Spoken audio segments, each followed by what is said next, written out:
Veja no ICL Notícias, segunda edição. Xandão na mira da direita. Justiça da Flórida manda intimar Moraes aqui no Brasil, a pedido de empresa de Trump.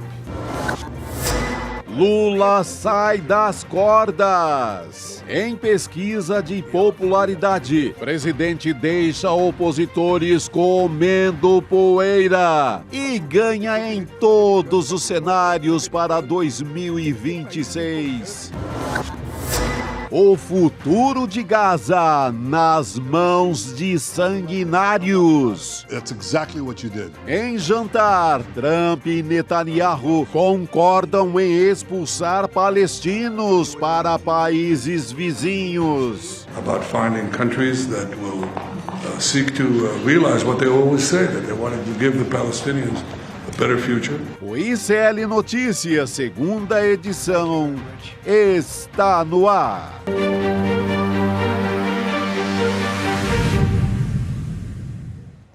Olá, boa tarde. Seja muito bem-vindo, seja muito bem-vindo. O ICL Notícias, segunda edição, já está começando e nós estamos ao vivo nos canais do Instituto Conhecimento Liberta, Eduardo Moreira, no canal da Voz Trabalhadora no YouTube.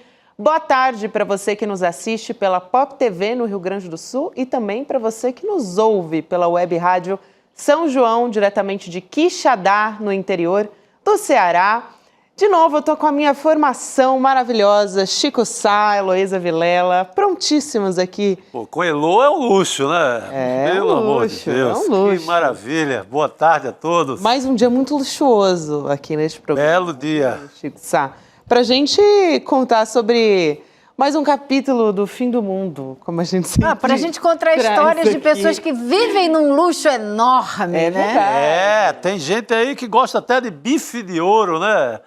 Vamos falar disso mais tarde. Não é a gente aqui não, só pra adiantar. Oxe, não mesmo. Não, a gente nem não, gosta não. de bife, né? É, pra começar, nem bife E eu de como. ouro ainda mais, né? De ouro muito menos. doido. É muita ostentação, né? Na cara do povo, né? Num país desse, né? Eles têm coragem. E agora eu estou começando a ver uma tese meio enviesada, viu, Elo? Que começa a surgir. Eu vi hoje na Folha agora um artigo que não podemos demonizar o Congresso porque a democracia precisa do Congresso. Ninguém está falando disso. Nem pode, né? Nem pode. O Congresso, óbvio, viva a democracia, viva o Congresso. O que estamos falando é de deputados que abusam da corrupção das emendas do orçamento secreto, de deputados que abusam da mamata, de deputados que abusam de defesa dos super ricos, dos bancos, betes e bilionários. A gente sabe quem são esses deputados, né? Exatamente. Mas sabe essa conversinha que começam solta aqui no editorial, depois no artigo, que olha o perigo dessa campanha. Gente, ninguém está falando que quer fechar Congresso, não quer falando nada disso aqui. Eu acho que essa campanha é perigosíssima. É. Perigosíssima, porque as pessoas estão acordando pro fato de que a população organizada é que muda a realidade. Não adianta ficar esperando do Congresso, que infelizmente hoje na sua maioria representa os interesses da minoria, né? Não vai ficar esperando que eles por conta própria, vontade própria, façam as mudanças que a gente precisa. Então tem que ser a população organizada brigando na rua para poder ter essas mudanças. Tanto que, Elo, a gente já falou aqui, o Ciro Nogueira não tem nenhum constrangimento de abril desse ano se reunir com empresários da Faria Lima para dizer temos que fazer o governo sangrar, né? Temos que tirar a imagem do governo, enfim, realmente, assim, se naturalizou esse tipo de coisa. O Hugo Mota também se reuniu com dezenas de empresários na casa do João Dória, esse tipo de coisa que a gente noticia, a gente vê, na verdade, noticiado na imprensa como se fosse uma coisa de praxe, né? Dialogar com todos os setores da sociedade, mas não, na verdade eles estão dialogando com gente rica, com bilionário, único setor da sociedade. Exatamente, com 1%. Esse é o problema. Esse é Por isso que somos 99%, como diz o nosso manifesto aqui. Então não tem nada de criminalizar a política e o Congresso, disso, né? não estamos falando nada disso. O que a gente está falando é sobre os movimentos, né, que acontecem, que são espúrios. E eu acho que daqui por diante não dá mais para tolerar essa classe política, principalmente o Congresso, com essas mordomias todas. Enquanto pedem corte de gasto no executivo, não dá mais para estar aqueles gabinetes com aquela verba toda para jantares, para tudo. Uma coisa é fazer política.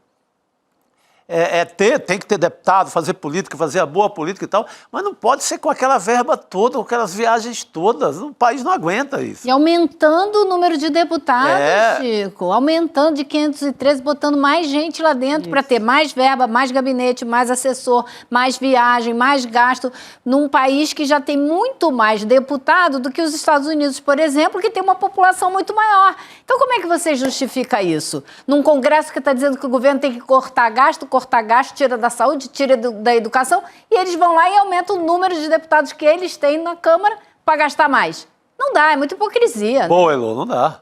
Mas é isso, Chico. Achei muito importante você trazer essa conversa para cá, né? Porque tem o nosso querido Cláudio Couto, cientista político, que vem muitas vezes conversar com a gente. Ele tem um podcast que eu acho que diz tudo, que é o Fora da Política Não Há Salvação.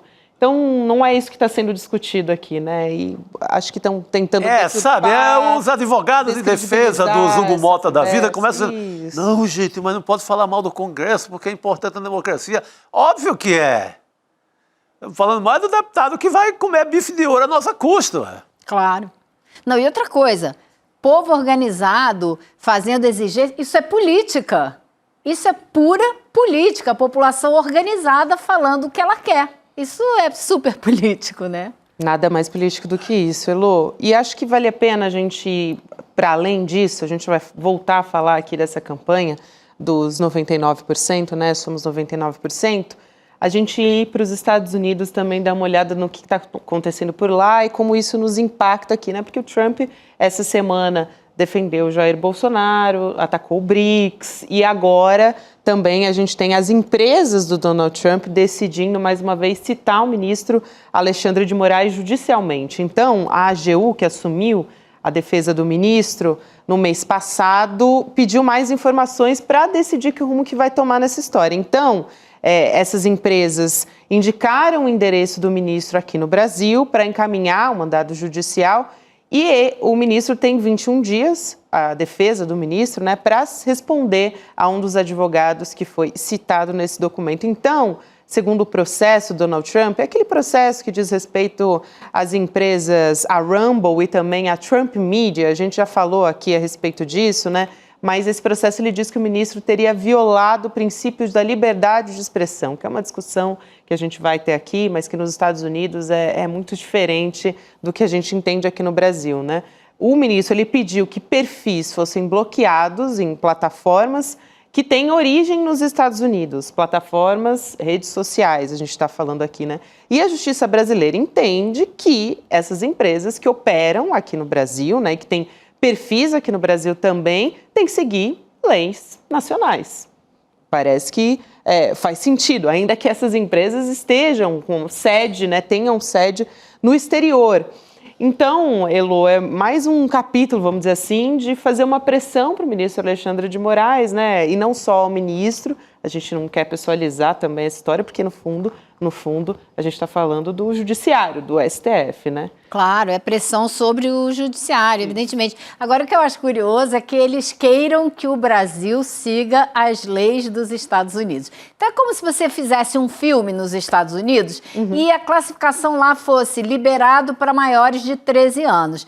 E a regra no Brasil fosse liberado para maiores de 18.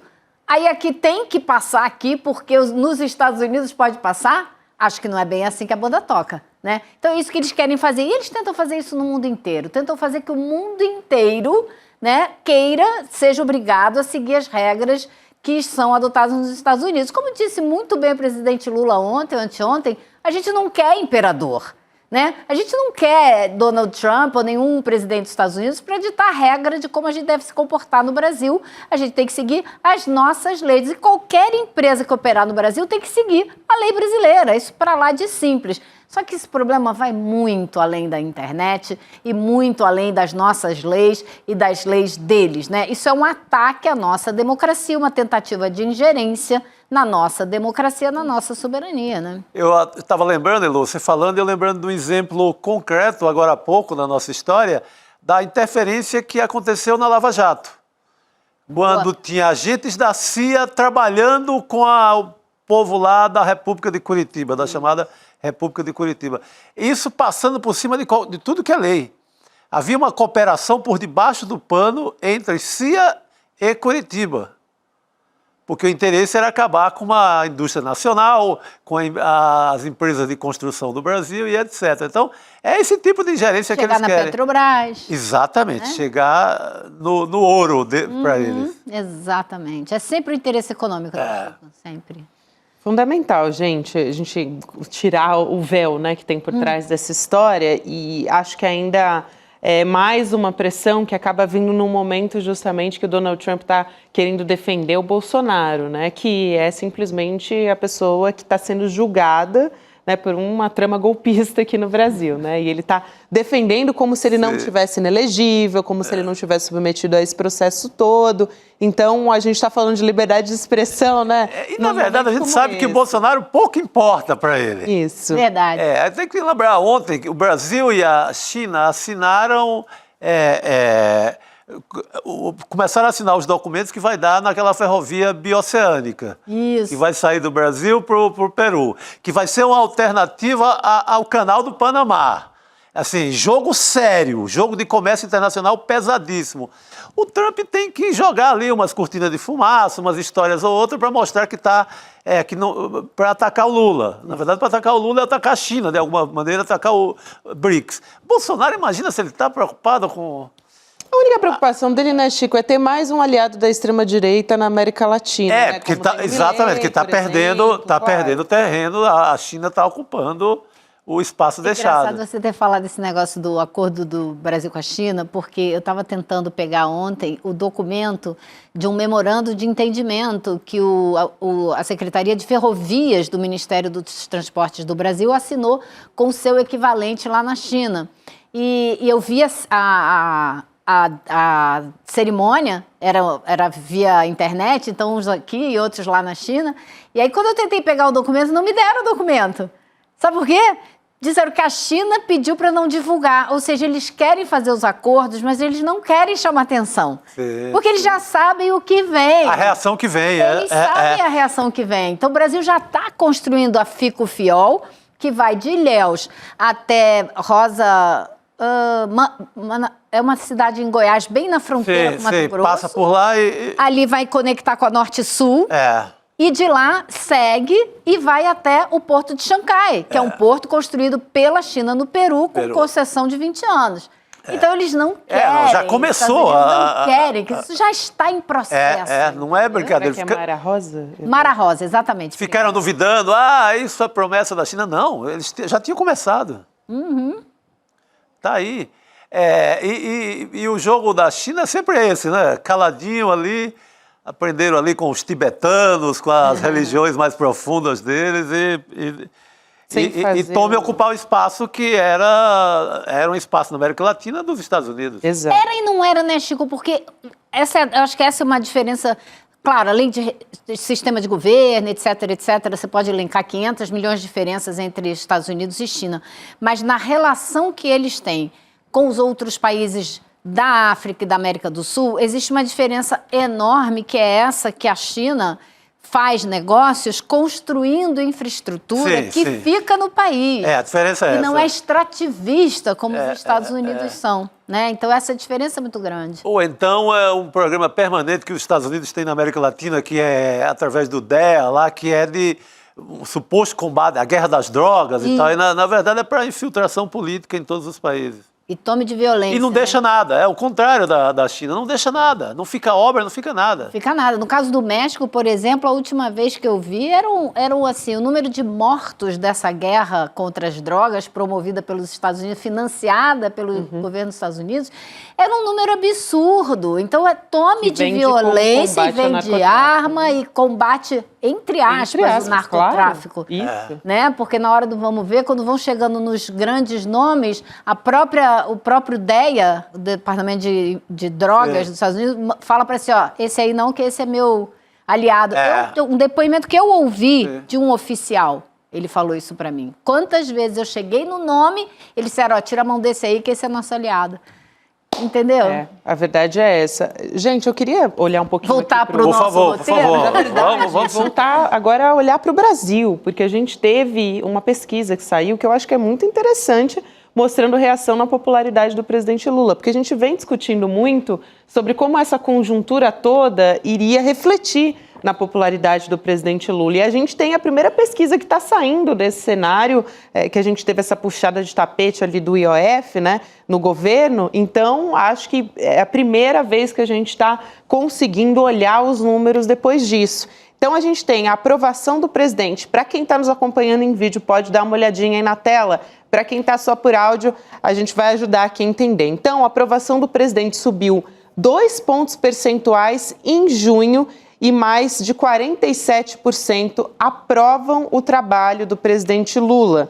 Então, a gente tem a linha em laranja, para quem está nos acompanhando em vídeo, que é a desaprovação, subiu também, tá, gente? Importante dizer. Não, caiu de 53 para 51. Perdão, Elô, verdade. Antes, né, eu estava olhando o anterior. Isso. 50 para 53, que foi de abril para maio, ou seja, foi ali o momento que estava mais difícil, né, que o governo estava enfrentando bastante dificuldade. A gente falou sobre isso muitas vezes aqui, e agora a desaprovação cai de novo. Então, vai de 53,7 para 51,8. Aí, quando a gente olha para a aprovação, agora é importante, a gente tem ali em abril 46,1 e a aprovação cai um pouquinho em maio para 45,4 e agora recupera bem, de 45,4 para 47,3 a aprovação do presidente Lula. E a pesquisa também testou cenário para 2026, então como é que seria na disputa presidencial e Lula ganharia em todos os cenários. Então, a aprovação é uma boa notícia para o governo, porque vem a aprovação acompanhada de vencer em todos os cenários possíveis. E eu acho que a tendência disso aí, claro, pesquisa é retrato do momento, né? Mas a tendência é, se o governo aproveitar bem esse momento dessa disputa com o 1%, né, e se colocar como o representante dos 99, sendo o presidente Lula o presidente do Partido dos Trabalhadores, devia parar de falar PT, devia falar Partido dos Trabalhadores toda vez que falar do partido, para deixar bem claro de que lado esse partido está, deveria estar, esse governo está ou deveria estar. E a outra coisa que eu acho que esse governo pode explorar muito e pode ajudar na popularidade são os ataques do Donald Trump. Sim. Esses ataques, se você colar o Donald Trump no Bolsonaro, na extrema-direita, acho que a tendência do governo é de ter um resultado ainda melhor nas pesquisas, trazendo de volta o nacionalismo, defendendo a soberania nacional. Isso, acho eu, pega bem fundo no sentimento do brasileiro. Isso é importantíssimo. Pegar esse presente que o Trump deu para o Brasil e explorar.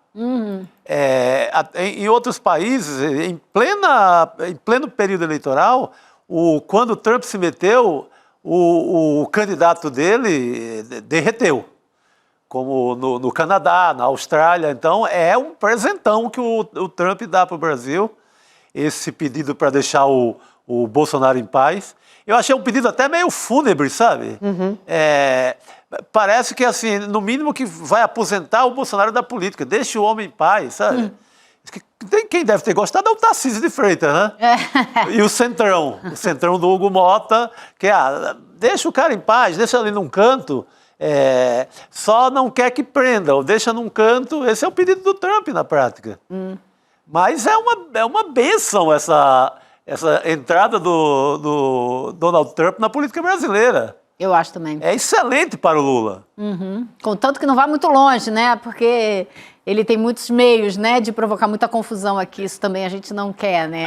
Sim, não. A intervenção... Não, digo esse circo... Esse circo, que todo dia ele precisa desse circo. Ele ficou meio que o Mick Jagger da política. Você lembra aquela época que o Mick Jagger não podia ir a lugar nenhum que a pessoa quando ele aparecia na Copa, num jogo de algum clube? Meu Deus do céu. Ou era o argentino, como é que ele chama? O presidente argentino, que você não podia nem falar o nome dele, trocava a primeira letra do nome dele, porque onde ele ia, o atleta argentino perdia. Mas é na mesma pegada ali do Mas Mick mesma Jagger. A mesma pegada do Mick história. Jagger, mesma pegada. Apareceu. O Menem. O Menem, o Carlos Isso. Menem. Isso aí, isso aí. Ô, gente, você sabe que... El Boludo. Maravilhoso. Maravilhoso, Chico. Duas coisas me chamaram a atenção também, além desses números, né, que são bons para o governo e essa recuperação que é importante num momento como esse. Tem toda uma conjuntura ali, teve BRICS, então tudo isso, assim, vem como talvez um respiro, né, depois de bastante desafio. Mas tem dois pontos ali que me chamam a atenção, que eu acho que o governo, obviamente, está muito ligado nisso, porque esse estudo mostra que as mulheres estão desaprovando mais que os homens. Foi uma coisa que me chamou a atenção. E a outra coisa é porque os entrevistados de baixa renda também, que são historicamente uma base de apoio muito importante, né, do presidente Lula, também estão apresentando um nível maior de rejeição, em comparação com antes, né? Aqui falando, a desaprovação Ainda chega maior, a porque isso já vinha 58%. acontecendo, continua acontecendo. Isso é muito Entre os que perigoso. recebem até R$2.000, chega a 58% e 56,1% entre os que ganham até R$3.000. Então, isso eu acho que é um ponto que chama atenção ali. Daí a importância, assim, sem limite da aprovação da isenção até 5 mil. Isso. Quem ganha até 5 mil vai sentir uma diferença tão grande no bolso, sabe? E na verdade, pega até quem ganha 7, proporcionalmente de 5 para 7 também vai ter um efeito. Essa bandeira é importantíssima para o governo. E esse debate, né, de mostrar, olha, quem está contra qualquer ideia de benefício para as classes populares, para quem ganha menos, é essa turma de banqueiro defendida pelo Congresso. Era um debate que a gente não tinha. O governo... o governo deixava tudo isso passar, não fazia nenhum enfrentamento, acreditando que ainda podia ganhar alguma eleição na Câmara e no Senado. Quando viu agora com o IOF que não dá, que os caras estavam dispostos a sangrar, que é o verbo que eles usam, que o Ciro Nogueira usou na Faria Lima, quando viram, opa, temos que acordar.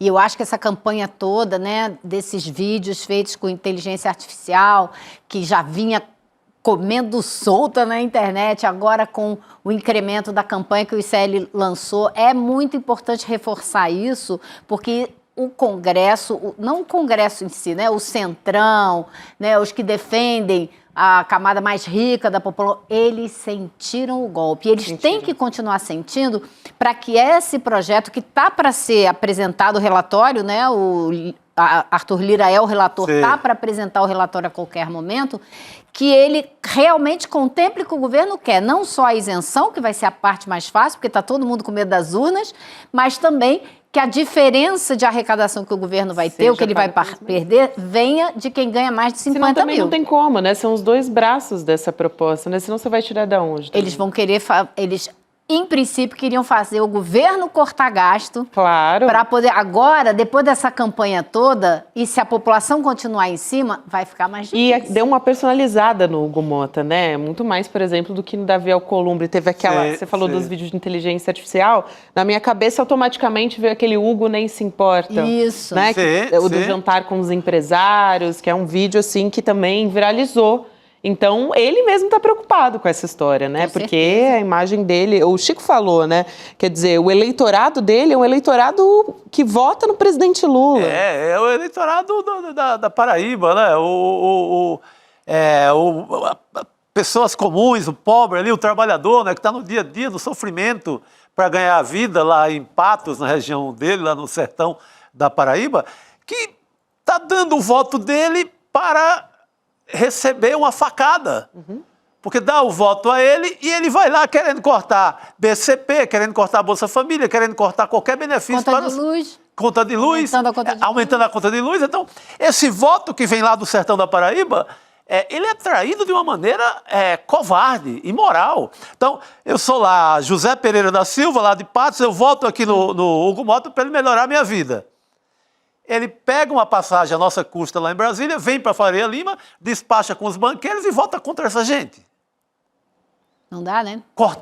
Querendo cortar qualquer benefício social para o eleitor de lá, eu acho que é hora de acordar, né? E logo de cara, né, Chico? Acabou de assumir a presidência da Câmara. Pois é, logo de cara. Você Sinalização pegasse também. a agenda do Hugo Mota, agora pode ter dado feito uma mudançazinha na agenda, mas era só banco, BTG, XP, todas aquelas siglas da Faria Lima, encontro com o Dória, jantar na casa do João Dória, encontro com a Esfera, que é outro grupo parecido com o do João Dória, que faz encontro de empresários.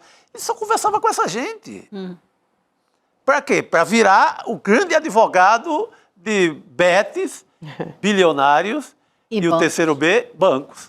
Já que você falou de Betis, eu posso ir para um... E também a gente está falando de Centrão, no fim das contas, tudo né? é Centrão. Né? Então, tem uma reportagem da revista Piauí que, gente, assim, tão importante essa reportagem, porque Sim. traz novos detalhes sobre a ligação do Ciro Nogueira, o presidente do PP, com o empresário Fernando Oliveira Lima. Então, eu acho, assim, fundamental a gente ressaltar, né, trazer os destaques dessa reportagem aqui, porque o Fernandinho OIG, que é como ele é conhecido, na verdade, esse empresário, ele nega, mas ele é apontado como o dono da empresa do jogo do Tigrinho. Então, esse empresário, olha só, ele teria comprado 3 apartamentos em Teresina, da empresa que tem o Ciro Nogueira como sócio. Aí você já começa ali a perceber as ligações. Rolo, né? Também, o Fernandinho OIG também repassou R$ 625 mil entre dezembro de 2023 e setembro de 2024 ao Vitor Linhares de Paiva. Quem é esse Vitor Linhares de Paiva? Ex-assessor do Ciro Nogueira, mais uma ligação. E aqueles documentos também, a gente já falou a respeito do papel do Ciro Nogueira na CPI das Betis, a Elô acompanhou muito de perto e vai poder falar para a gente a respeito disso, mas também é uma parte ali da reportagem da Piauí que ela trata dos documentos que não entraram no relatório final dessa CPI, né? A senadora Soraya Tronic, que também teve um papel importante nessa CPI e afastou o Ciro Nogueira, no fim das contas, né, da CPI, disse que não colocou a íntegra desse documento porque ela estava sofrendo muitas ameaças. Elô conversou muitas vezes com a Soraya, né, Elô? E aí tem uns relatórios financeiros mostrando que o patrimônio do empresário, Fernandinho OIG, saltou de 36 milhões de reais em 2022, anotem aí esse número, 36 milhões em 2022, para 143 milhões de reais em 2023. Um crescimento de 300% em um ano. Incrível, né? Tinha que dar uma aula de como conseguir um crescimento desse. Não, é uma loucura. Tem uma história que ele comprou uma sala comercial aqui em São Paulo por 3 milhões e 700, só que ela valia no mercado 450 mil. Olha só. E aí, 3 meses depois, essa sala foi vendida para uma empresa dele mesmo por 7 milhões. O que acontece quando a pessoa fica trocando dinheiro de um lugar para o outro e muito mais... Isso é lavagem de dinheiro na cara. Então, esse cara, assim, tem toda uma história muito complicada com dinheiro. Ciro Nogueira tem ligações óbvias com ele, como você acabou de relatar. E eu acrescentaria o seguinte... A Soraya Tronic foi quem propôs essa CPI e ela conseguiu ser a relatora da CPI. Teve que brigar muito para ser relatora. E sabe quem que tentou muito ser o presidente dessa CPI? O próprio. O Ciro Nogueira. Ele queria ser o presidente da CPI e ela conseguiu evitar isso, então ele acabou sendo afastado. Mas e o Fernandinho OIG foi um dos ouvidos na CPI. Foi ouvido a primeira vez como convidado, aí quando ela recebeu informações mais concretas a respeito das transações financeiras dele, ela chamou ele novamente como investigado. E aí o Ciro Nogueira tentou dar toda a cobertura para ele ir, mas ainda assim ele não compareceu à CPI. Então, eu presenciei o nervosismo da senadora Soraya Tronic, que passou momentos de tremedeira.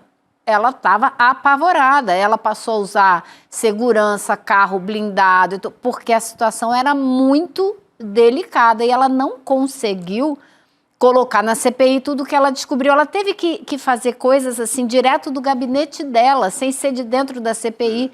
Porque o presidente da CPI sabotou a CPI de tudo quanto é jeito. Não, foi os caras fazendo negócio lá, né? O senador comprando apartamento do outro e... Então, o resultado dessa CPI é um escárnio, né, Lô? É um escárnio, porque ela não pôde colocar na CPI o que precisava colocar e o relatório dela não foi aceito por 3-2, sei lá, uma diferença de 1 voto ou 2. Não foi aceito o relatório dela, entendeu? Apesar de tudo, todo o trabalho que ela conseguiu fazer contra tudo, no final, verdade seja dita, ela só tinha um senador do lado dela, que é um senador que a gente critica por N motivos, que é o senador Girão. Mas que ficou, nesse caso específico, ele faz um trabalho contra as bets muito sério, né, muito intenso, e foi o único que ficou do lado dela, no fim das contas. O Eloy, o Omar Aziz, que no começo também foi um crítico bem ferrenho dessa também. Sumiu, né? É. Sumiu, ele não aparecia na CPI. Porque no começo, né, ele fez Aliás, um vídeo, lembra? ninguém dava quórum. Eles não conseguiam aprovar requerimentos, Não interessava porque não tinha ninguém. quórum.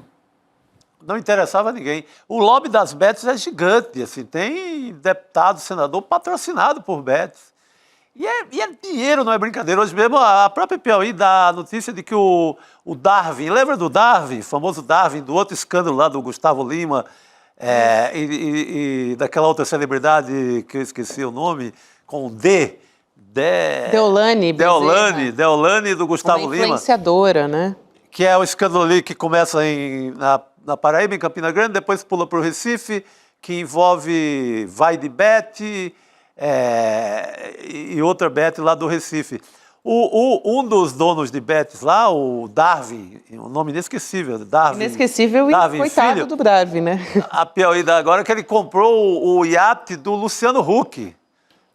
Por aqueles dinheiros que a gente nunca vai ver na vida, né? Mas essa turma... Aí na hora da lavagem é assim, é avião para cá, compra um avião aqui, eu compro um avião, depois eu recompro e ninguém sabe de quem é o dono mais. Vai lavando a grana, né? E vai lavando. Esportes da Sorte, a outra bet, né? Esporte da Sorte, exatamente. Era Vai de Bet, Esporte da Sorte. Então, essa gente vai lavando assim, né? É avião para cá, é avião para lá, é mansão para cá, mansão para lá, iate, é nessa linha. E o dinheiro vai passeando para sumir, né? Para lavar. Exato.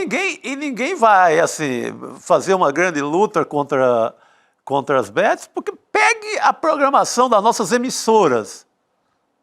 Pega a própria Globo, agora tem uma bet, MGM, que vem lá de Las Vegas, que tem propaganda ali, feita com a voz de Luciano Huck, com todo mundo. Então, é uma esculhambação. Enquanto isso, Quem vai combater tem gente isso?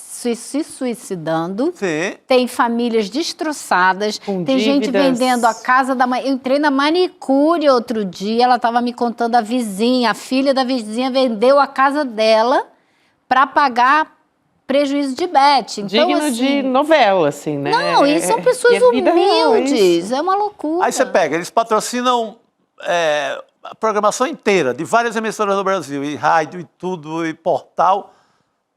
Estamos na mão de quem? Mas tudo bem, né, Chico? Se colocar um aviso ali, ó, cuidado. Vai Com a funcionar sua muito. saúde mental, né? Que eles querem dizer que não, só deixar um aviso que deixar um é aviso super que resolve. responsável. Se né? divide com responsabilidade, né? Isso, Acabe com sua vida com Com responsabilidade. responsabilidade, exatamente. É uma... E alguns casos até de suicídio. Sim, vários, sabe? Chico, vários. Eu conversei com a irmã de uma moça que se suicidou. É muito triste. Sabe quanto essa gente Mas paga? Você trouxe no site do CL, né? Foi. Exato. Essa gente paga a menor taxa do mundo inteiro aqui no Brasil, apenas 12%.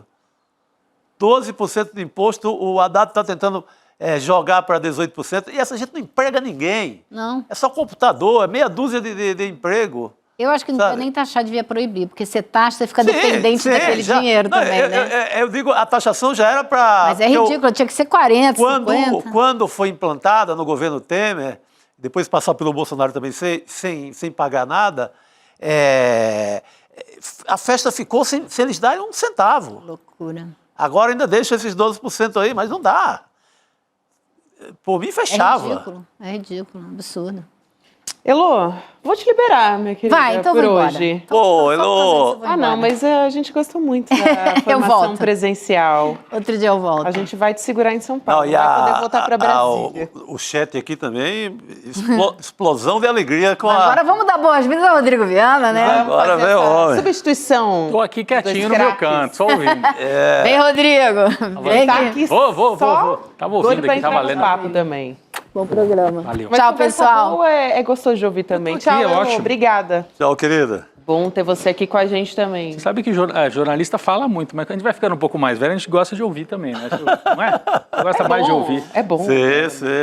Eu, pelo menos, nessa mesa aqui, eu aprendo muito ouvindo. Nós todos Então, aprendemos. É bom demais. Falando em ouvir, a gente vai ter hoje, 7 horas da noite, o Precisamos Conversar, hein, gente? Opa! Tem vários assuntos interessantes. Eu também aprendo muito ouvindo o Precisamos Conversar e a gente consegue trazer pautas que, às vezes, no nosso dia a dia, dentro do N1 e do N2, a gente não consegue trazer, que também tem a ver algumas pautas que são mais pop, né, que estão bombando em redes sociais. Então, tem muita coisa interessante ali. Por exemplo, uma das discussões de hoje, a persistência dos ataques misóginos contra a ministra Marina Silva no Congresso. A gente teve de novo agora, a gente trouxe até aqui no Semana N2, passada. né, na semana passada. Essa também é boa, hein? A ignorância cultural do Nicolas Ferreira, que debochou do Curupira, que é um mascote eleito para a COP30. Eu achei O Chico maravilhoso, trouxe essa né? informação outro dia. Maravilhoso. Eu até perguntei, mas ele estava falando contra o Curupira? Era, Se fosse a difícil de favor- acreditar, né? Pois é, contra o Curupira. Exatamente. Aí tem, essa também, eu fiquei chocada, o novo rosto de Anitta e o que isso nos diz sobre liberdade estética.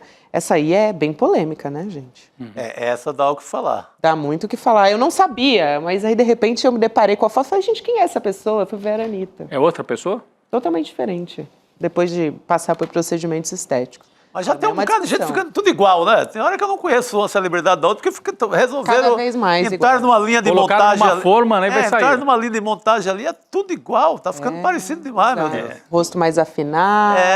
Parece alguém desenhou aquela nariz, fórmula ali né? e tá todo mundo copiando o mesmo pitangui. No meu tempo era o pitangui. Agora, não, eu ia falar um nome Agora é uma errado. grande indústria, né? Agora É uma grande baita indústria. indústria.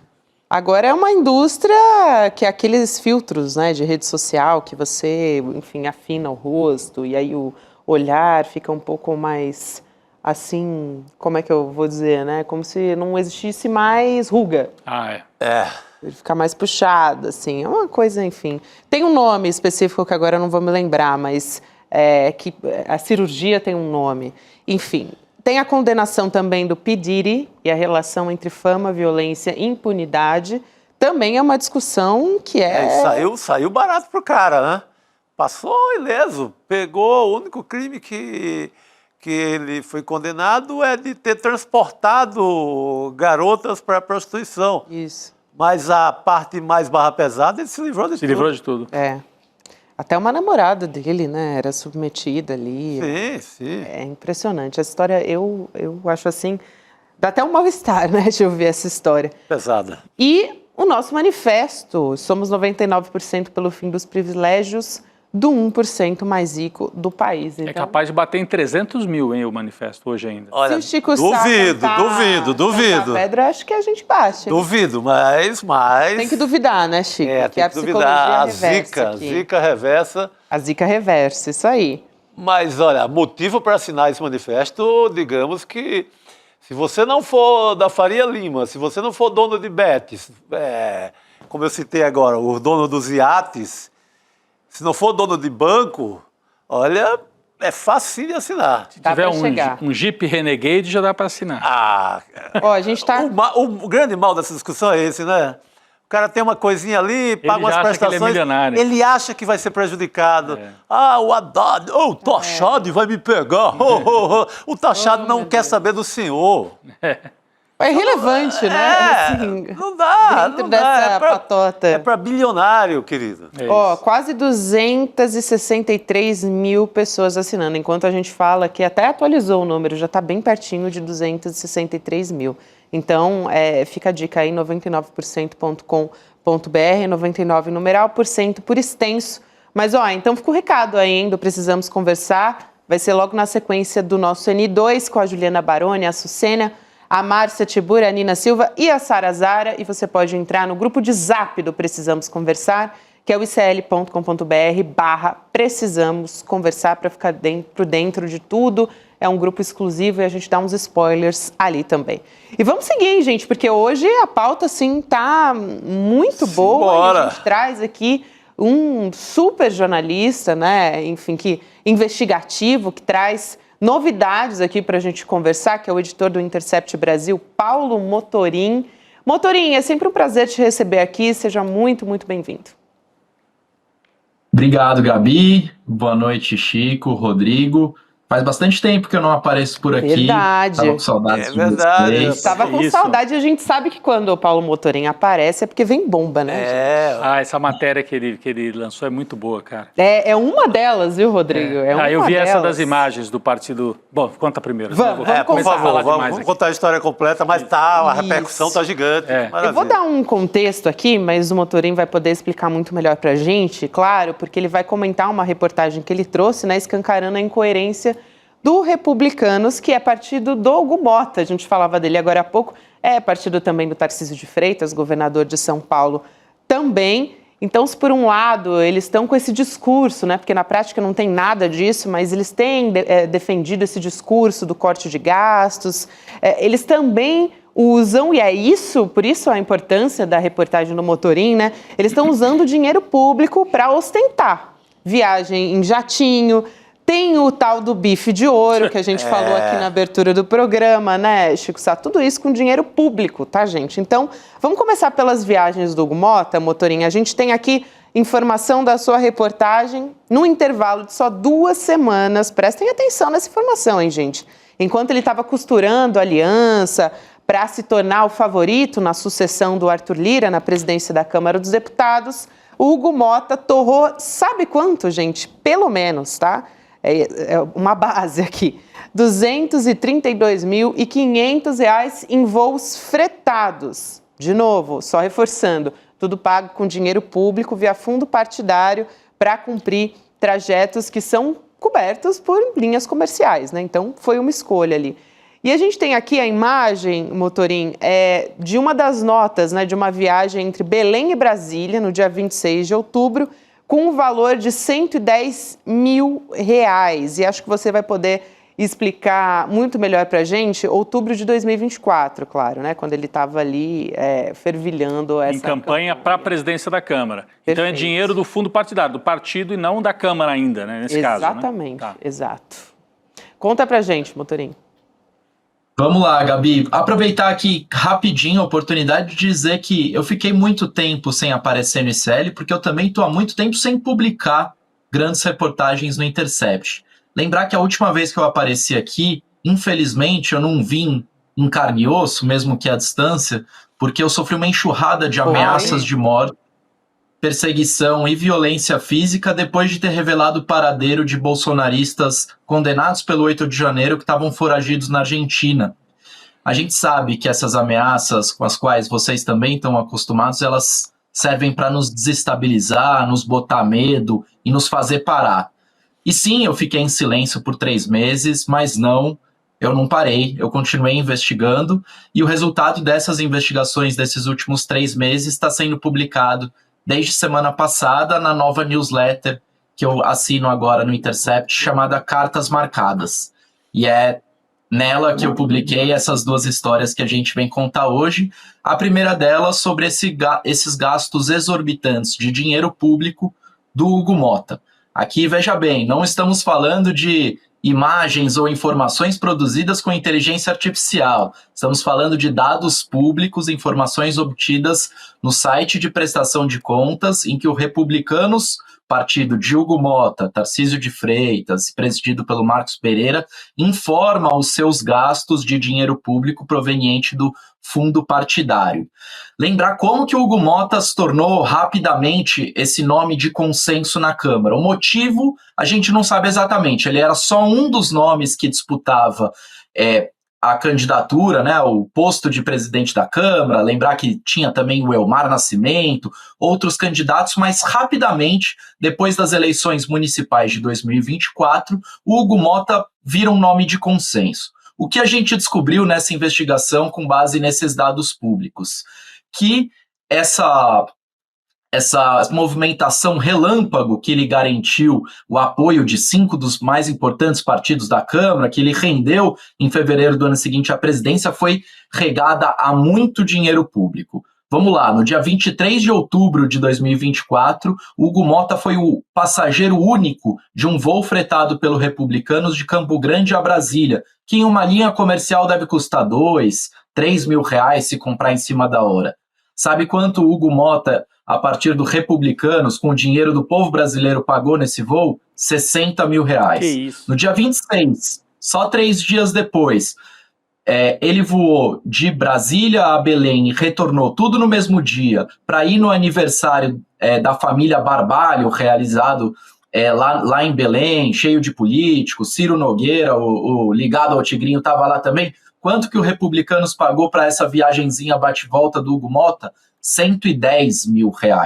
A linha comercial vai gastar uns 4, 5, comprando no mesmo dia talvez 8. Ele gastou R$110 mil.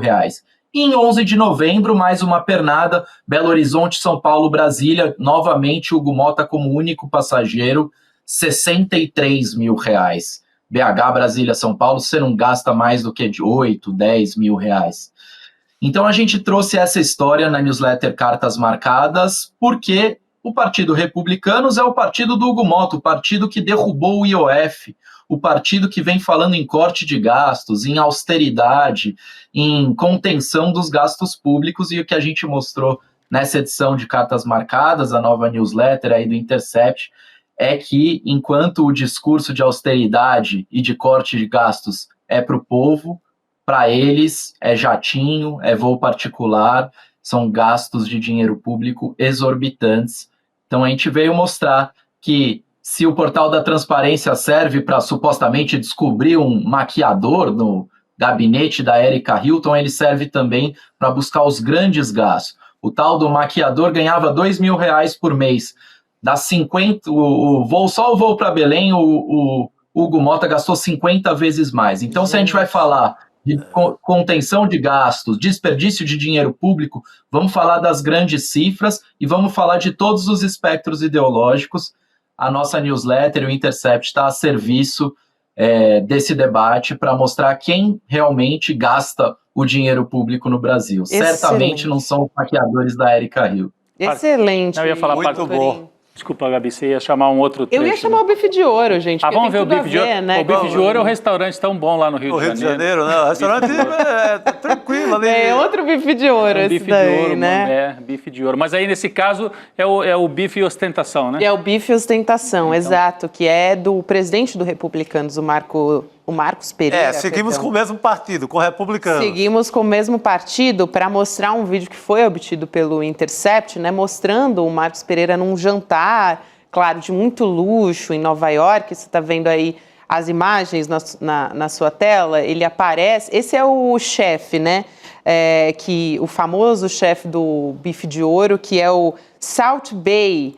E ele está trazendo ali na mesa, tem outros engravatados também nessa mesa, tem o deputado federal, o Givan Máximo, também do Republicanos, nessa mesa de engravatados, e aí eles estão recebendo na mesa esse bife de ouro do Salt Bae, que é o chefe, folheado a ouro 24 quilates e que custa até R$9 mil por prato. Não é qualquer ouro não, porque você tem aquele ouro banhado a ouro, você tem aquele ouro que chama no Nordeste ouro Michelin, que é lá de Juazeiro, que é um ourozinho, aquele ourozinho popular, meio quase de bijuteria. Esse é 24 quilates. E olha a cara, Chico, a hora que ele recebe na boquinha o bife de ouro ali, tem como rodar de novo aí, ó.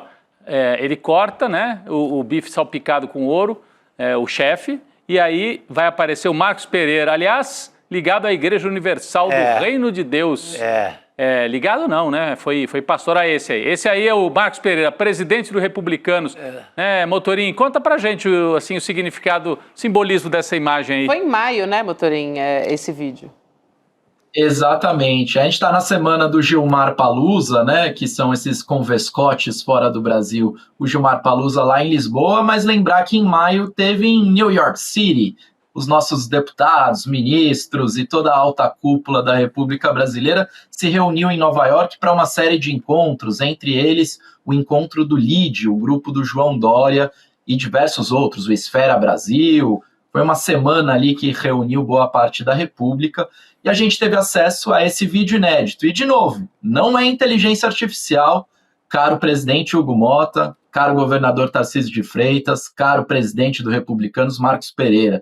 Ficaram muito irritados, né, com a campanha, com o uso de inteligência artificial para denunciar a desigualdade, a falta de justiça tributária, mas isso aqui é vídeo real, confirmado inclusive pelo Marcos Pereira, afinal, como manda o Manual do Bom Jornalismo, perguntamos ao nobre deputado se era ele mesmo na imagem, em tempos de deepfake, vai que não é, mas ele confirmou, disse que pagou do próprio bolso e que condenou a nossa reportagem, dizendo que só mais do mesmo, é o famoso nós contra eles, vocês estão alimentando algo que não é real. Mas é isso, esse é o chefe Salt Bae, conhecido por folhar a ouro os seus pedaços de carne, costela, carnes nobres, geralmente serve mega celebridades, milionários e bilionários. Nesse dia teve a oportunidade de servir o pastor da Igreja Universal e presidente do Republicanos, Marcos Pereira. O Marcos Pereira alegou que não tem contradição, mas nos faz perguntar, né, o que faz um político que defende a austeridade e o combate aos privilégios se prestando a esse espetáculo cafona, não sei se eu posso dizer, do meu lugar de repórter, mas esse espetáculo de ostentação, é comer um bife de ouro na boquinha, como disse o Rodrigo, né? Então é vexatório, mas muito ilustrativo. Sem IA do Google, IA de nenhum lugar. O vídeo é real, o Marcos Pereira admitiu. Mesmo assim, muito provavelmente eles não querem que o povo brasileiro veja esse vídeo, né? Então, quem está vendo aqui a transmissão, melhor não compartilhar. Se está vendo um corte, é melhor também não publicar, né? Exatamente. Vamos manter a imagem deles de gente simples, gente do povo. Super. Aquela imagem que eles levam para pedir votos na periferia, né? Da família, ligado a Deus, a família é a grande história, nós somos simples. É esse povo aí.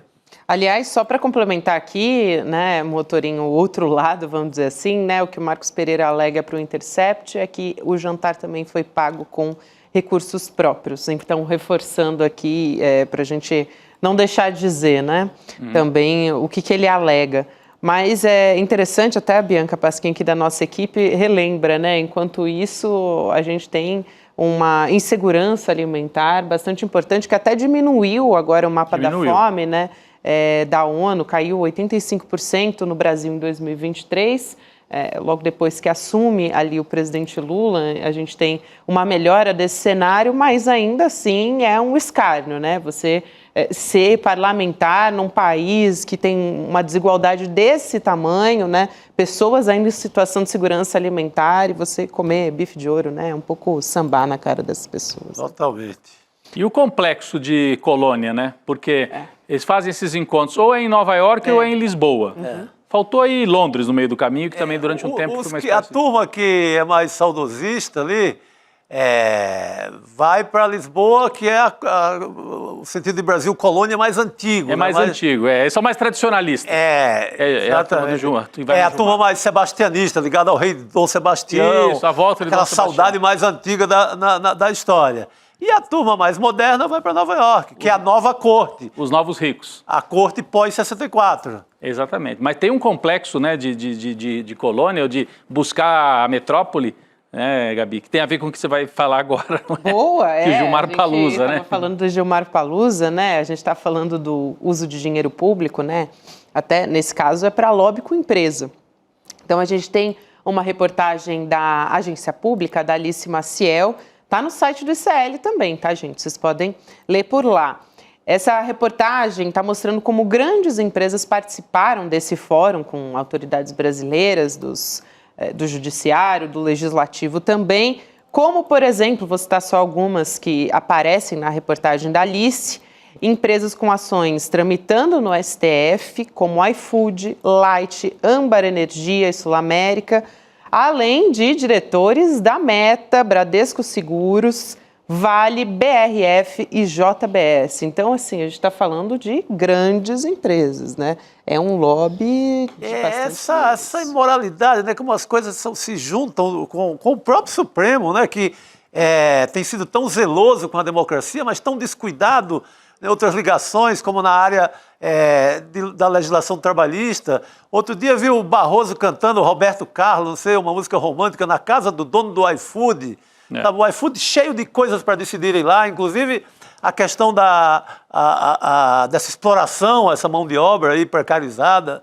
Não dá para misturar, gente. Não deveria. Aliás, isso está incluído no manifesto Somos 99%, né? Acabar com essa palhaçada, a gente pode dizer assim, de empresa privada, juiz, da Suprema Corte, tudo junto. Né? E a hora que cair lá uma ação da Vale, como já caíram, ou de banco, como é que eles vão julgar isso, né, Gabi? Exato. Eu acho que vale também. O Motorim está acompanhando essa campanha, né, esse manifesto. Eu estou acompanhando também, enquanto a gente conversa, a gente já tem 264 mil assinaturas contra o privilégio desse 1% mais rico do Brasil. Mas o que você acha disso, Motorim, desse episódio aí, Gilmar, que a gente até aceitou, né, esse nome quase fanfarrão, né, bem a brasileira, né? Gilmar Palusa, é um festival, legal. Só que, pô, não é festival de música. Normalizamos, né? Normalizamos, né? Não é Woodstock, não é festival de música aqui no interior de Minas, sabe? É um negócio que as autoridades brasileiras... Rodrigo, a verdade, eu tô totalmente de acordo, porque não tem a menor graça. É uma piadinha, é um trocadilho que rolou. Eu vi até o Gilmar defendendo, pode chamar de Gilmar Palusa mesmo. No final, acabou sendo uma marca que divulgou, caiu no gosto popular, eles estão tranquilos com esse apelido. Acho que o nosso papel aqui, para além de, obviamente, reportar, a reportagem da Alice Maciel na agência pública é muito boa, é relembrar algumas coincidências desses converscotes com as decisões do Estado brasileiro. Então, como vocês muito bem colocaram, há cerca de um mês, o presidente do Supremo Tribunal Federal, Luiz Roberto Barroso, estava chamando de inculto quem criticou o jantar dele com um empresário que dirige o iFood, em que ele estava cantando uma música no karaokê do STF com o iFood. Eis que, pouco mais de 3 semanas depois, o STF, numa decisão que obviamente tem repercussão geral, por se tratar da maior corte do país, manteve por unanimidade, deu uma decisão por unanimidade que beneficiou o iFood, né? Em relação ao vínculo de emprego entre motoboy e empresa, uma decisão estava ali julgando o iFood, né? Então, como vocês muito bem colocaram, a Âmbar, são várias empresas, a Meta estava discutindo o futuro da inteligência artificial, não só com ministros do Supremo, mas a gente precisa também fazer autocrítica de que, com representantes do Poder Executivo, da Presidência da República, discutindo o futuro do país, futuro da inteligência artificial, nossas políticas, nossa regulação em Lisboa. Em Lisboa, não dá para fazer piada, né, com Gilmar Palusa. Acho que é um escárnio. Exato. E aí o que a gente tem que mostrar, para além dessas decisões, né, do quanto esses eventos são utilizados para influenciar as decisões públicas, esses, obviamente, exageros que se fazem, porque o evento vai até 8, 7 da noite, o que essas pessoas fazem depois? O que elas estão decidindo depois? E quais são esses espaços? Tem até alguns debates que foram transmitidos lá do Gilmar Palusa. Mas em quais espaços a nossa vida está sendo gerida, né, depois desses eventos, nos happy hours, nos Maria bares, da Conceição Tavares já diria. Dona Maria da Conceição Tavares, mais uma vez. É nesses jantares que se decidem os rumos da República. Exato. Não, muitos empresários do Brasil já descobriram assim que a melhor coisa, em vez de ficar indo para Brasília e correndo o risco de não serem recebidos, gente, vai para o Fórum do Gilmar em Lisboa. Tudo se decide, né? E vai para o restaurante depois da farra. Ainda toma um vinho português. Você pega o ministro ali num canto e tal, paga um vinho e vai lá e vem cá e você vai naquela promiscuidade generalizada. Sabe?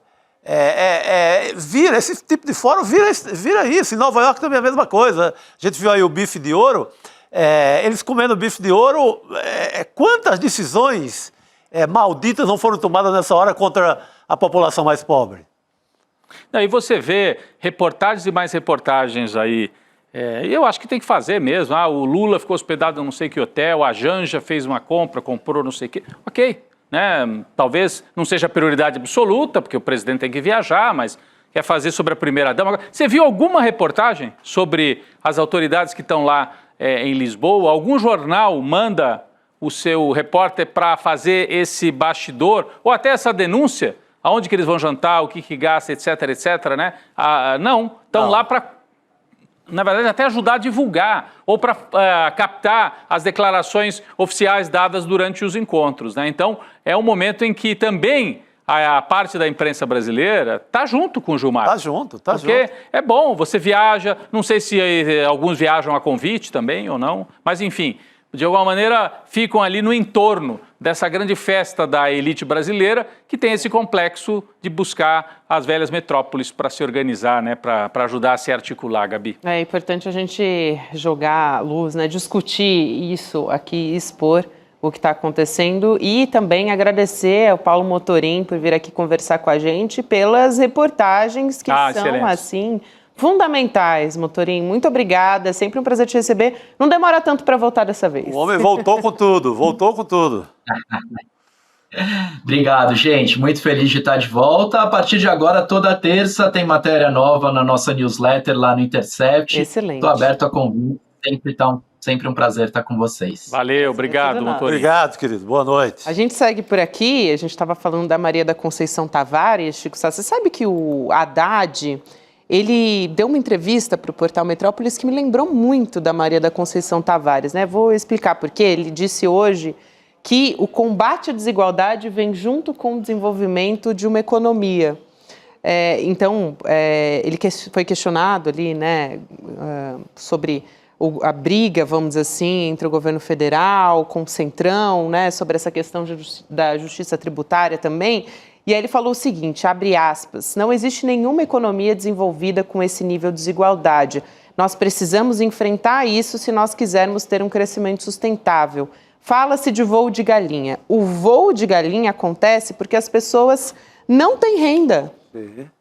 E aí me lembrou aquela frase da Maria da Conceição Tavares, né, quando ela fala, se você é um tecnocrata, se você não tem uma preocupação, né, de crescer sem justiça social. Exatamente. Me lembrou nesse sentido. E ela fala com aquele jeito efusivo, né? Tecnocrata. Ela descia a lenha nesses economistas que querem discutir a economia de um país como o Brasil, desigual pra cacete, querem discutir sem passar pela economia popular, sem passar pelo salário do povo.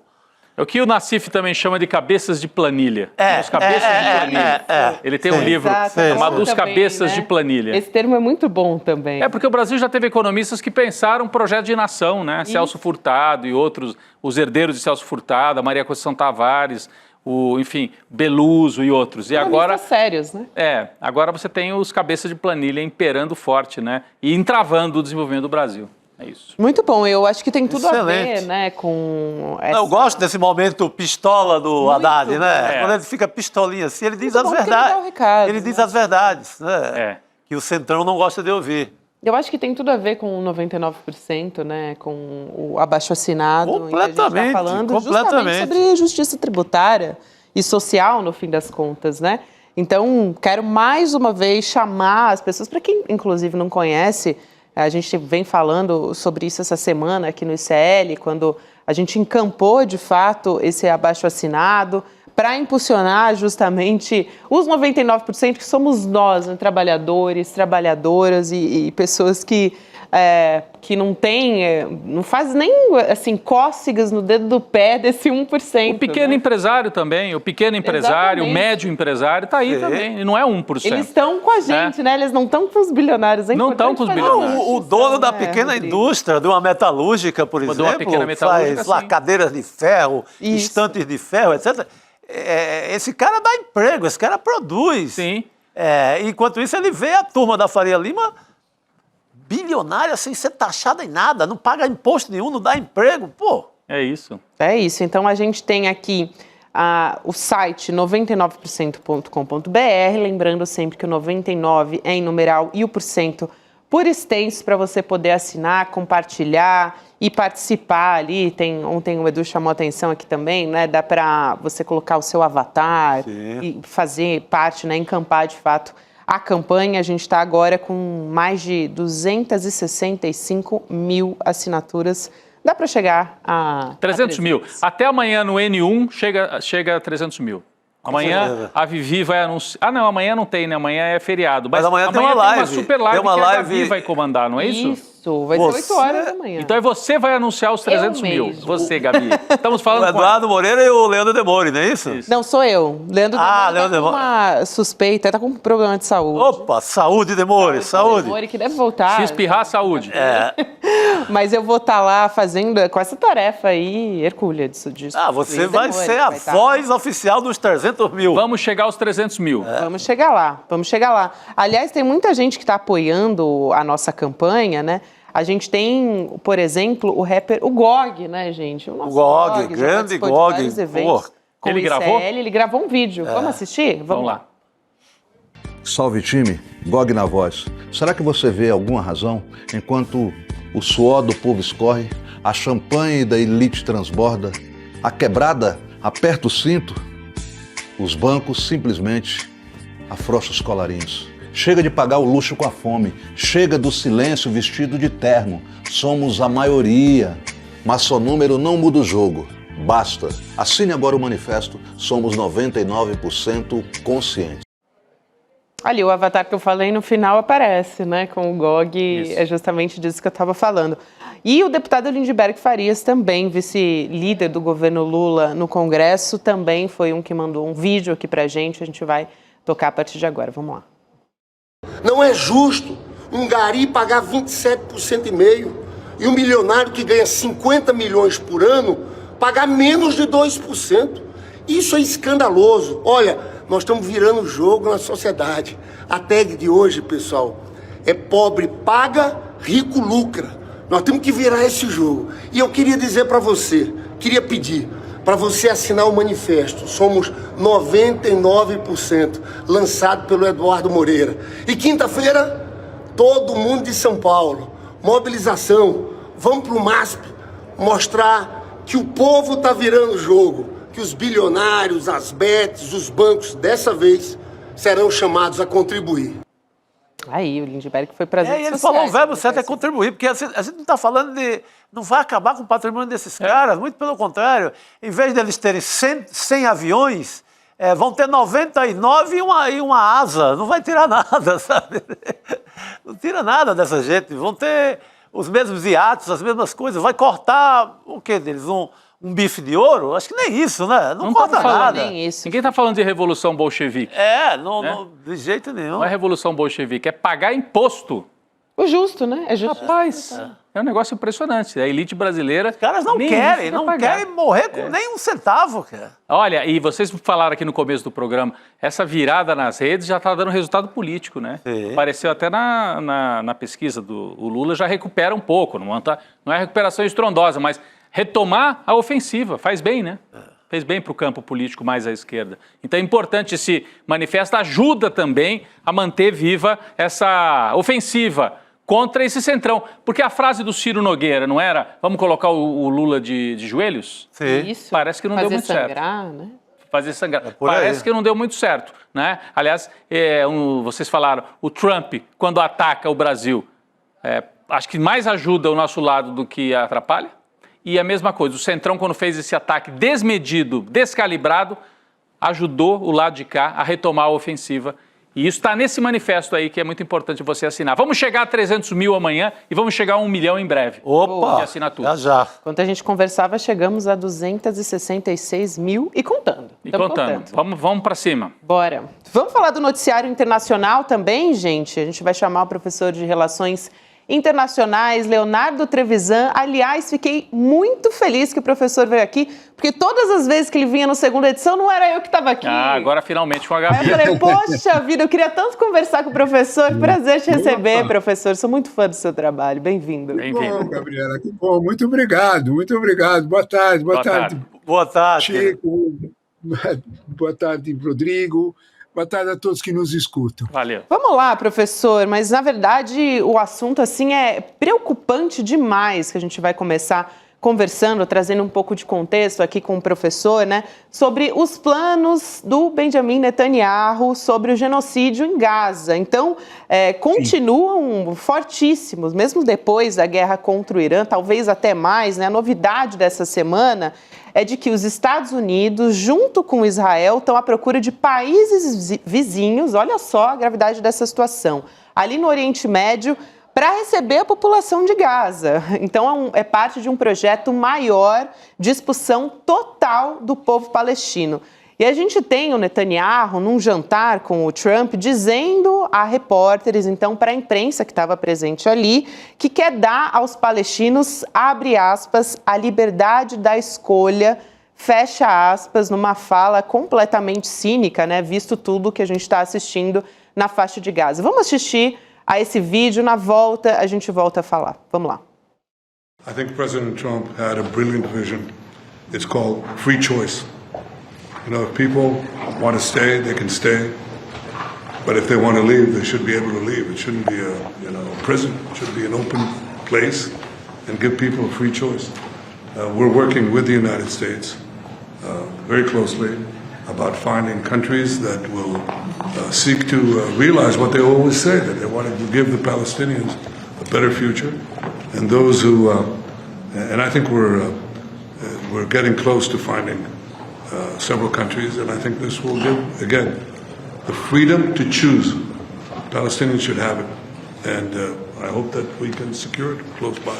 Aliás, professor, eu posso adicionar uma informação depois desse vídeo estarrecedor? É difícil até encontrar um adjetivo, né, para esse vídeo. Mas horas antes desse encontro, a gente teve o próprio ministro da Defesa israelense, o Israel Katz, dizendo que já instruiu as Forças Armadas a estabelecer o que ele chamou de cidade humanitária. Para quem está só me ouvindo, estou fazendo entre aspas com os dedos, né, de cidade humanitária, porque de humanitário esse plano não tem nada. Mas é um plano de deslocamento inicial de 600 mil palestinos para a cidade de Rafah, no sul de Gaza, né? Atualmente, essa região está em ruínas. Então, está sendo colocado em prática gradualmente, né? Um plano de expulsão em massa dos palestinos, professor. Não há dúvida nenhuma, né? Eu estava assistindo, a palavra que você escolheu me parece boa, né? Estarrecido, né? Foi como eu fiquei quando eu vi, né? Me chamou a atenção que os pratos já estavam vazios, eles já tinham jantado, né? Então, de alguma forma, eu acho que é bem isso que está acontecendo, né? Os palestinos, o futuro dos palestinos foi servido nesse jantar, né? E da forma mais inapropriada possível.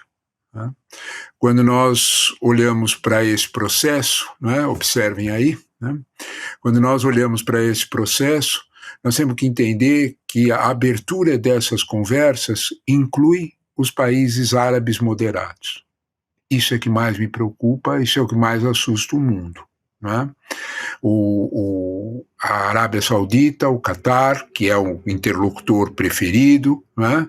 O Emirados Árabes Unidos, Bahrein, eles todos têm uma aproximação com Israel estabelecida, né? Isso vem lá de trás, isso vem do primeiro mandato do Trump, nos famosos Acordos de Abraão, né? Em que, na verdade, a ideia é que o dinheiro do petróleo, né, e principalmente Mohammed bin Salman, que é o cabeça mais esclarecida ali disso, né? Bom não esquecer que ele matou um jornalista, mas isso deixa para lá, né? Ele, de alguma forma, quando nós olhamos para isso, ele diz, olha, o petróleo vai acabar e nós precisamos nos preparar para um outro mundo. E ele diz com todas as letras, né, que Israel tem tecnologia e os árabes têm dinheiro, né? E que, portanto, eles podem construir um novo Oriente Médio. O que está na cabeça deles é multiplicar Dubai, sabe aquela ideia de Dubai, aqueles prédios, tudo, não é por 10, é por 100. Né? Num primeiro plano, com tecnologia, com uma nova visão de mundo, tudo mais. Tudo isso, né, simplesmente os palestinos atrapalham, a causa palestina atrapalha. Pode ter terrorismo, pode ter ataques, pode ter a fome dos palestinos atrapalhando esse projeto, né? Esse projeto tem um viés imobiliário, né, construir esses prédios tem significado. O primeiro país que o presidente Trump escolheu para fazer uma visita foi a Arábia Saudita, levando no colo, né, direitinho, o seu genro Kushner, que é o grande empreendedor imobiliário deste processo. Né? Se você me perguntar como é que nos Estados Unidos pode ficar tão próximo o público e o privado, tirar a fatia do meio que separa o que é privado, o que é interesse do privado do presidente e o que é interesse de Estado, eu vou te dizer que essa linha acabou. Isso é o que mais assusta. Então, quando nós olhamos para esse quadro, é neste quadro que os palestinos estão sendo servidos neste jantar. Né? Trump abriu o jantar dizendo que estava em negociações com os países moderados árabes para um futuro. Essa informação que você completa de trazer os últimos 600 mil para Rafah, Rafah é a parte sul, Khan Yunis é a parte norte, é o mar, já é o Mediterrâneo. Né? É transportar para algum lugar. Né? A possibilidade que isso aconteça é alta, ela não é baixa. Né? Ela seria uma das ethnic cleansing mais completas do mundo, com tudo que isso quer dizer. Né? Seria uma limpeza étnica absurda, né? Mas ela está em curso. Né? O que é que pode impedir isso? Né? Um fracasso do governo Trump, só isso pode impedir. Porque, de alguma forma, o que nós vimos em Israel nos últimos movimentos políticos em Israel é a consecução desse plano. Desculpe eu me estender com coisas passadas, é que senão a gente não entende o que está acontecendo hoje. Não existiria o ataque ao Irã do dia 13 se no dia 11 de junho, na noite de 11 de junho, o Knesset, o parlamento israelense, não tivesse votado o que votou, que era a manutenção de Netanyahu no poder, aceitando que os seminaristas, a partir daqui a 2 anos, passem a servir serviço militar. Eles estão contando que eles resolvem tudo no ano que vem. Olha só. É disto que nós estamos falando. Para o Netanyahu arrancar isso dos ultra-ortodoxos, eles exigiram o avanço para cima do Irã, quando os Estados Unidos estavam negociando com o Irã. Contrariando. Né? A situação era, de fato, consumado. Sabe aquele clima de fait accompli mesmo? Fato consumado. Sim. Os ultra-ortodoxos se apossaram do governo. É neste quadro que nós temos que olhar essa visita, é neste quadro que Israel Katz, olha, por incrível que pareça, né? Israel Katz era o diplomata israelense na ONU e virou ministro da Defesa. Né? Tirando o ministro da Defesa, que era Yoav Gallant, que era um general, que o crime dele para sair foi o seguinte: o que é que vocês querem fazer com Gaza? Ele militar, os militares israelenses, porque nós tivemos várias dissensões, principalmente de pilotos israelenses, que diziam, eu não vou bombardear a população civil. Porque a gente olha para Israel e imagina que Israel é só Netanyahu. Cuidado, Israel tem um outro lado, ele está esmagado, mas ele tem um outro lado. No dia que a guerra terminar, esse outro lado, junto com a Suprema Corte israelense, vai cobrar tudo que Netanyahu fez, a começar dos erros, entre aspas, do 7 de outubro. Né? Então, quando nós olhamos para esse quadro, nós estamos vendo que é momento decisivo mesmo, mas ele depende da continuidade ou do sucesso do governo Trump. É desse sentido que tem. Trump se agarra cada vez mais a fatos externos para gerar algum tipo de, vamos dizer, de controle sobre a realidade nos Estados Unidos. Sabe qual é a realidade dos Estados Unidos? O PIB dos Estados Unidos no primeiro trimestre caiu 0,5%. Zero. Não ficou no zero, ele caiu 0,5%. Os Estados Unidos fizeram algo que aquilo que você estava falando, Chico, sobre fazer os ricos pagarem impostos, eles inverteram isso nos Estados Unidos, em silêncio. Desculpe eu falar de número, é um troço chato, mas os 10% mais pobres nos Estados Unidos perdem com esse orçamento $560 mês. Isso tem significado. os 10% mais ricos ganham 12 mil dólares a mais no seu imposto de renda.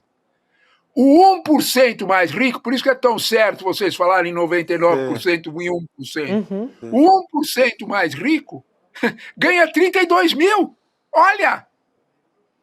É o Big Beautiful Bill, né? Aí você vai me fazer uma pergunta óbvia. Quem paga essa conta? As tarifas. Na lógica deles, as tarifas vão chegar e vão cobrir isso. Foi essa a promessa do Trump. Isso. Se isso vai dar certo ou não, vamos devagar. Essa briga do Trump contra o mundo, ele ser, para usar a feliz expressão do presidente Lula, imperador do mundo, né, tem este sentido. Se ele efetivamente conseguir vencer esse processo, nós estamos a 16 meses das eleições de midterm nos Estados Unidos. O exemplo do Bush filho não é bom de lembrar, porque ele perdeu em 2006. Ele perdeu o Congresso. Portanto, se a gente olhar para isso, o que temos é que a resistência palestina tem que aguentar mais esse tempo. Foi por isso o ataque ao Irã. Porque eles já tinham decapitado o Hezbollah, já tinham decapitado o Hamas, e eles precisavam, para usar a expressão que os militares israelenses usam, a cabeça da cobra. Eles tinham que cortar o Irã. Não conseguiram. Não conseguiram. Esse é um fato. E não é um fato reconhecido por mim, por você, Gabriela, pelo Rodrigo. Não. É um fato reconhecido por quem sabe do que está falando. O Pentágono, que diz que nós não sabemos os efeitos. General costuma preservar sua biografia. Eu não vou fazer isso. O último que se arriscou a isso foi o Colin Powell, do jeito que terminou. Então, nenhum deles mais faz isso. Nós não sabemos onde nós estamos pisando. Dizer que nós eliminamos, o mundo está, de fato, você tem toda a razão, o mundo está num momento bem crucial, e o momento bem crucial é de se permitir ou não vitórias bem concretas do governo americano. Os sinais, se nós consultarmos os economistas, os sinais não são bons. Aí, professor Chico e Rodrigo, olha só que ironia, né? Porque nesse encontro também, o Netanyahu presenteou o Donald Trump, era uma das coisas que ele queria também, né? Faltava isso. Sim. Uma indicação ao Prêmio Nobel da Paz. Olha só que... Sim, foi o bife de ouro que eles renderam pro... Mas sabe quem foi recebeu uma indicação, assim, a quem foi ofertado também indicação desse tipo? No caso, acho que era por um grupo de deputados suecos, o Adolf Hitler. Olha só. Em 1938, se não me engano, também é indicado para o Prêmio Nobel da Paz. Então, nesse sentido, tudo bem. Não é, professor? Chico, eu fiquei com uma dúvida, sabe, Gabriela? Quando eu li isso, eu fiquei do estarrecido a curioso, sabe? Porque todo mundo que indica alguém para Prêmio Nobel, principalmente da Paz, quando ganha, ele tem que ser chamado para a cerimônia. Ele, na maioria das vezes, é quem entrega o prêmio, né? O senhor Benjamin Netanyahu tem uma condenação no Tribunal Penal Internacional, e a Suécia, se ele pôr o pé lá, ele vai ser preso. Como é que faz? Interessante, professor. Bom, seria a desmoralização completa do prêmio também, né? Seria desmoralizado. Porque ele indicou, ele vai ter que estar lá. Se ele estiver lá, terá que ser preso, porque o Tribunal Penal Internacional tem uma ordem de prisão para Benjamin Netanyahu. E a Suécia, sendo a Suécia, né? Ia ter que cumprir. Olha, aquilo que os meus alunos chamam de sinuca de bico está começando a se depontar, né? Verdade, viu, professor? Aliás, acho que vale a pena a gente trazer o BRICS aqui para discussão também, né? Até porque ele falou, né? Como é que o Trump vai pagar essa conta do que ele prometeu? Com as tarifas, né? Nessa equação que o professor Trevisan explicava agora há pouco para a gente, né? De cortar o que os ricos têm que pagar. O imposto do rico. O imposto do rico. Quem é que vai pagar a conta? Subindo as tarifas. E ele está usando as tarifas para uma ameaça contra os BRICS também, né? Que estavam reunidos aqui no Brasil. Ele voltou a falar disso numa reunião na Casa Branca. Acho que vale a pena a gente trazer essa fala também. Vamos lá. Sim. That's right. They have to pay 10% if they're in BRICS. Because BRICS was set up to hurt us. BRICS was set up to degenerate our dollar and take our dollar as the standard, take it off as the standard. And that's okay if they want to play that game, but I can play that game too. So anybody that's in BRICS is getting a 10% charge. Is that immediate, sir? Or is Yeah, that pretty soon. if they engage in some behavior? Well, if they're a member of BRICS, they're going to have to pay 10% tariff. Mas essa fala do Trump veio depois da fala do Lula, chamando o Trump de responsável e tudo. E de imperador. De imperador Se ele acha também. que é imperador. Mas tá agindo como imperador aí, ele nem sabe. Não, vou cobrar em breve. Quanto? 10%. Mas a repórter assim, né? Mas tem um estudo? Não tem, eu vou cobrar 10%. Se tiver no BRICS, né? se tiver no BRICS tem 10%, né? Não, mas Eu quero saber Por favor, professor. se é uma parte dos BRICS, que um dos BRICS é a Arábia Saudita. Ele vai cobrar 10% dos BRICS? O que ele faz com o preço do petróleo? Hein? É. Porque o preço do petróleo significa gasolina na bomba. Uma única coisa que irrita americano é subir o preço da gasolina. Então eu acho que é uma fala meia boquirrota, né? Uma fala meia assim. Mas a questão dos BRICS é essencial mesmo, meus amigos, porque o que nós temos por trás dos BRICS são duas situações, né? Se os BRICS são tão inofensivos, se eles são tão desorganizados quanto uma parte forte da mídia internacional chama, né? Por que será que Trump se preocupou com eles? Se eles são inofensivos? Excelente pergunta. Se eles são tão desorganizados, se eles não cheiram nem fedem, como diria minha tia-avó, né? Por que Trump se preocupou com eles? Tem nome e sobrenome isso. O Rodrigo já mencionou. Chama China. Totalmente. A China, professor, que acabou de assinar com o Brasil o tratado agora da Bioceânica, que vai, vai mexer com o canal do Panamá, de alguma maneira, né? E esse é o primeiro ponto. Tem 27 acordos. Olha, você acredita em uma coisa assim? Professor tem essas coisas, né? Professor vive no mundo dos alunos, traz notícia pra gente.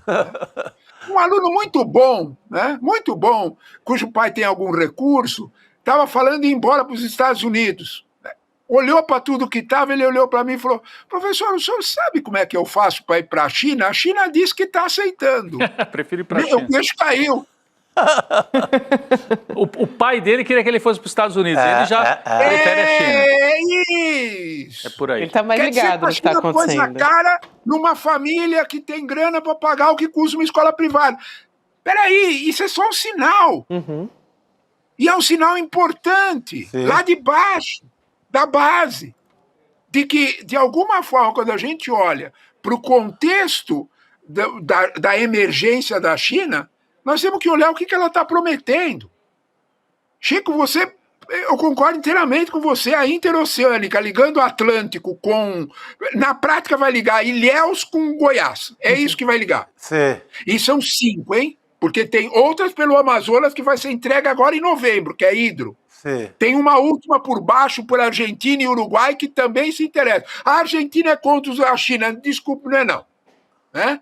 A Argentina foi salva de quebrar um ano atrás, logo no começo do governo Milei, porque a China deu 5 bi em dólar para eles fecharem o que deviam. Vamos devagar. É isso. Professor... Então, quando nós olhamos para isso, a China está montando um projeto e o projeto não para em Goiás, não é só a intersecção. A China tem tecnologia e está entre os 27 acordos assinados que a China está fazendo estudos para fazer uma ferrovia por dentro dos Andes. Eles têm tecnologia, eles já fizeram isso lá na China. Impressionante. Sabe quem é que abriu 2 olhos desse tamanho para isso aí?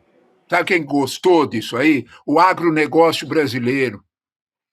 Eles pararam um segundo para pensar e olharam para isso e disseram: nós vamos conseguir colocar produto 17 dias mais cedo na Ásia, com um frete muito menor. Nós vamos olhar para um mundo completamente... Veja, eu estou falando de agronegócio, hein? Se alguém achar que o agronegócio brasileiro é de esquerda, qualquer coisa assim, eu recomendo um psiquiatra. Urgentemente. Então, de alguma forma, né, um bom psiquiatra, por sinal, né? Então, de alguma forma, eles estão olhando para o negócio. A China está oferecendo negócio.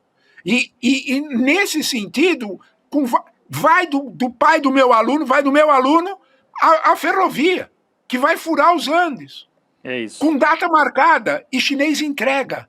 O chinês não está brincando, não é uma coisa para depois, ele entrega. A energia elétrica que nós temos distribuída aqui é de distribuição chinesa e não falha, não é como a da outra. Né? Professor, a gente vai precisar encerrar, professor. É assim, até me dói interromper o professor Leonardo Trevisan, né?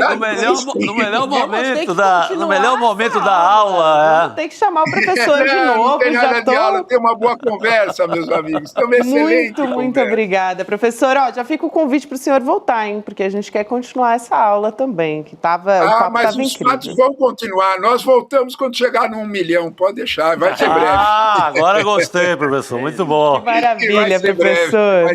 Um grande abraço, um prazer receber o senhor por aqui. Até mais. Boa noite, querido. Que aula, né? Professor Leonardo Trevisan. Maravilhoso.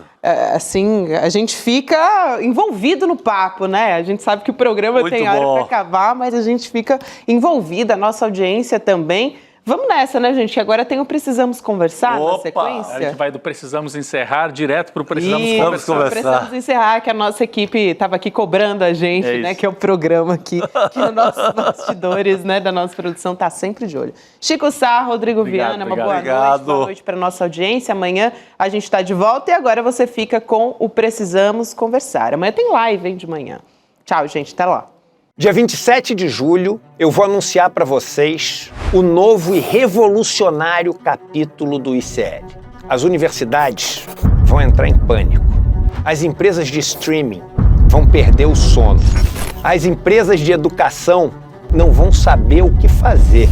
E o povo brasileiro vai celebrar de alegria, porque vem aí o projeto mais revolucionário que já foi apresentado até hoje no campo da educação, jornalismo e entretenimento.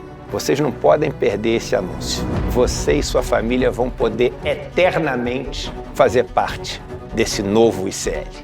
Você tem um canal, rádio ou TV? Chegou a hora de levar ao seu público o jornalismo que faz história. Democracia! No ICL, você tem acesso exclusivo a Chico Pinheiro. Esses caras fardados sempre estiveram tumultuando a vida democrática neste país. Leandro Demore. Que foi tudo tomado pela água, ó. Heloísa Vilela. Que a mesquita é aqui dentro do campo de refugiados. Juliana Dalpiva em campo. O conjunto probatório é muito forte. Apurando tudo de perto, feito por quem entende. São histórias que mudaram o Brasil e você pode levá-las ao seu público. Seja nosso parceiro. Use nossa programação gratuitamente e fortaleça seu conteúdo com credibilidade. Acesse icl.com.br/parceria. Juntos, levamos a verdade mais longe.